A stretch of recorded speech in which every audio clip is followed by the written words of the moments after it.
दिल्ली और लखनऊ में हुए भीषण अग्निकांड के बाद उत्तर प्रदेश सरकार ने फायर सेफ्टी को लेकर सख्त रुख अपना लिया है। मुख्यमंत्री योगी आदित्यनाथ के निर्देश के बाद गाजियाबाद प्रशासन पूरी तरह अलर्ट है। डीएम रविंद्र कुमार मानदंड ने सभी संबंधित विभागों को अवैध रूप से संचालित हो रहे होटल, कोचिंग सेंटर, रेस्टोरेंट और व्यावसायिक भवनों के खिलाफ सख्त कार्रवाई के निर्देश दिए हैं। दिल्ली के मानवीय नगर स्थित होटल में आग लगने से 21 लोगों की मौत और लखनऊ के एक कोचिंग सेंटर में आग लगने से 15 विद्यार्थियों की जान जाने की घटना के बाद प्रशासनिक मशीनरी सक्रिय हो गई। शासन स्तर पर स्पष्ट निर्देश हैं कि भविष्य में ऐसी घटनाओं की पुनरावृत्ति नहीं होनी चाहिए। लापरवाही मिलने पर संबंधित अधिकारियों की जवाबदेही तय की जाएगी। गाजियाबाद में पहले से चल रहे विशेष निरीक्षण अभियान को और तेज कर दिया गया है। फायर विभाग, गाजियाबाद विकास प्राधिकरण, विद्युत विभाग और नगर निगम की संयुक्त टीमें विभिन्न क्षेत्रों में निरीक्षण कर रही हैं। विशेष रूप से रिहायशी इलाकों में अवैध रूप से संचालित हो रहे व्यावसायिक प्रतिष्ठानों को चिन्हित किया जा रहा है। प्रशासन के अनुसार कई स्थानों पर फायर सेफ्टी मानकों की अनदेखी है। ऐसे भवनों, कोचिंग सेंटर्स, होटल और रेस्टोरेंट के खिलाफ सीलिंग की कार्रवाई लगातार जारी है। अधिकारियों का कहना है कि जहां भी अग्नि सुरक्षा मानकों का उल्लंघन मिलेगा, वहां तत्काल कार्रवाई होगी। डीएम रविंद्र कुमार मानदंड ने कहा कि मुख्यमंत्री के निर्देश पूरी तरह से स्पष्ट हैं। किसी भी स्तर पर लापरवाही बर्दाश्त नहीं की जाएगी। उन्होंने कहा कि बिना फायर एनओसी के संचालित होने वाले होटल, कोचिंग सेंटर, रेस्टोरेंट और अन्य व्यावसायिक भवनों पर सबसे बड़ी कार्रवाई की जाएगी।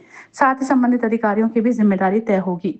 उन्होंने कहा कि फायर विभाग, जीडीए, विद्युत विभाग और नगर निगम की संयुक्त टीमें लगातार निरीक्षण कर रही हैं। जिन संस्थानों में गंभीर कमियां पाई जाएंगी, वहां सीलिंग के साथ साथ आवश्यक होने पर एफआईआर भी दर्ज कराई जाएगी। डीएम ने आम जनता से सहयोग की अपील की है। उन्होंने कहा कि यदि किसी भवन, कोचिंग सेंटर, होटल या अन्य प्रतिष्ठान में सुरक्षा संबंधित खामियां दिखाई दे तो उसकी सूचना प्रशासन को दे। में एक बड़ी घटना हुई थी, उसके बाद सर क्या कुछ आदेश दिशा निर्देश सर दिए गए हैं? जिले पूर्व से ही हमारे जनपद में हम लोग जितने अग्निकांड के पुराने भी जो यहाँ पे घटनाएं हुई थी उसको लेकर लगातार वो मॉक ड्रिल्स का आयोजन कर रहे हैं। पहले यहाँ पे भी एक और ग्रीन सिटी में आग लगी थी। इसके बाद में फायर सेफ्टी की टीम सभी आरडब्ल्यूएस को और विकास प्राधिकरण को निर्देश दिए गए थे कि वो अपने अपने जो फायर सेफ्टी ड्रिल्स हैं वो पूरे कर लें, और जिन जिन भी बिल्डिंग्स के पास में जो नई बिल्डिंग बन रही है उसमें फायर सेफ्टी से रिलेटेड सारे इक्विपमेंट्स इंस्टॉल हो रहे हैं, नहीं हो रहे हैं, ऑपरेशन है या नहीं है, और जो बाकी नॉर्म्स है उसके पूरे हो रहे हैं, नहीं हो रहे हैं। इन सब बिंदुओं पे मैंने पूर्व से दिशा निर्देश दिए थे।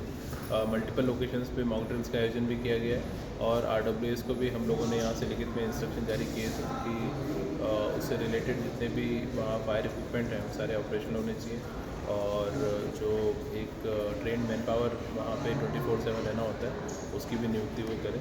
तो इन सारे बिंदुओं पे पिछले 1.5 महीने में लगातार काम हुआ है। जिला आपदा प्रबंधन प्राधिकरण की अगली बैठक में उसका प्रेजेंटेशन भी होगा। और जो कल की बहुत ही दुखद घटना लखनऊ में हुई है, और हालिया दिल्ली में भी एक घटना एक रेस्टोरेंट में हुई थी, तो चाहे कोचिंग सेंटर हो या अन्य कोई ऐसा भवन हो, कोई रेस्टोरेंट हो, या जहाँ पे भी बल्क में लोग आते हैं, पहले तो आवासीय गतिविधियों, आवासीय जो एरिया है उसमें इस प्रकार की कमर्शियल एक्टिविटी जो होती है जहाँ पे बल्क में लोग आते हैं और जिसके कारण अग्निकांड आदि कोई भी ऐसी दुर्भाग्यपूर्ण घटना घटित होती है, कई लोगों की उसमें जान चली जाती है। तो निश्चित रूप से गंभीर विषय है, और अभी मैंने हमारे जिला आपदा अधिकारी को भी कहा है कि इससे संबंधित जो चाहे विकास प्राधिकरण हो, नगर निगम हो, फायर सेफ्टी का ऑफिस हो, इन सभी को हम लोग डिटेल में इंस्ट्रक्शन फिर से जारी करेंगे, और उनको भी अपने स्तर पर टीम बना के इसमें काम करने के लिए भी निर्देशित करेंगे, और क्या क्या काम उन्होंने किया उसको भी हम लोग परीक्षण करेंगे। सर, नियम के अगर विपरीत पाया जाता है किस तरह की कार्रवाई होती है? उसमें नियम के विपरीत पाया जाता है, संबंधित जो एजेंसी है विकास प्राधिकरण से उसमें सीलिंग की डिमोलिशन की कार्रवाई होती है।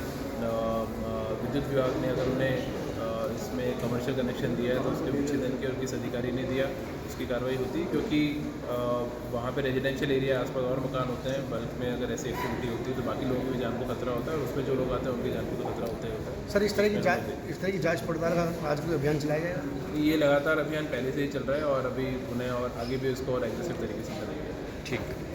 प्रशासन का कहना है कि ये अभियान आगे भी लगातार जारी रहेगा। अग्नि सुरक्षा मानकों का पालन सुनिश्चित करने के लिए किसी भी स्तर पर समझौता नहीं किया जाएगा। अपनी राय कमेंट में जरूर बताइए, और ऐसी ही बड़ी खबरों के लिए रॉयल बुलेटिन को लाइक, शेयर और सब्सक्राइब करना न भूलें।